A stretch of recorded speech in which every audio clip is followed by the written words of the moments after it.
It is tough enough raising one teen, but try raising three, all born within 3 years of each other. That is what Ellen Rittberg did, and the writer, attorney, and journalist is sharing her tips from the trenches in her new book. It's called 35 Things Your Teen Won't Tell You, So I Will.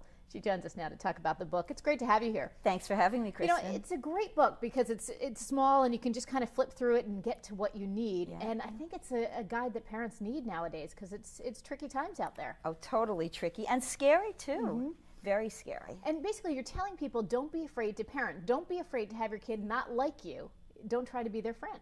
Absolutely. I think a lot of parents, especially, we're so youth obsessed. Mm-hmm. So we parents want to look young, we want to act young, but there's a very big difference between wanting to be youthful and act like your child or be teenage-like, which I say is a really big mistake. What are some of the big mistakes that you see? Obviously, trying to act like your teen and be one of them is a major pitfall, but what are some of the other things you see parents doing and you just kind of shake your head and say, don't do that? Yeah, not noticing things. I think our lives are really, really fast. Many parents work. Even if parents don't work, people are busy, busy, busy.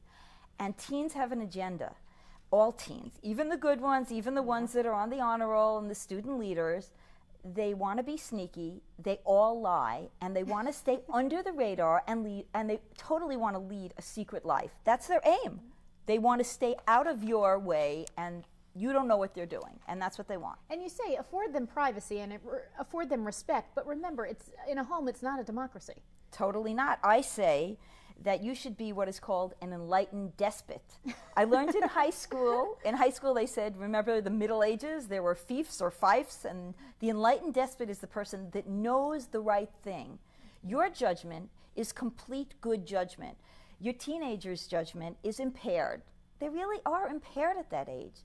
They don't make sound decisions. And they want boundaries, but they fight against them all the time. And I think that's really what parents come up against, and then they don't want to be the parent. Absolutely. They want a firm hand, and they really do want to hear no when appropriate.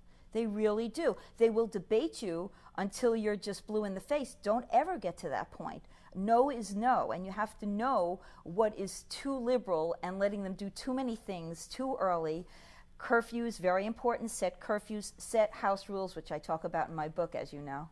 And you also talk about whether to snoop or not, but we're not going to tell people. We're going to make them buy the book, so we can hear what you have to say about that. But thank you so much for coming in. Thank you for having me, Kristen. And again, the book is called 35 Things Your Teen Won't Tell You, So I Will. And if you want more on Ellen, you can find her website, ellenpoberrittberg.com.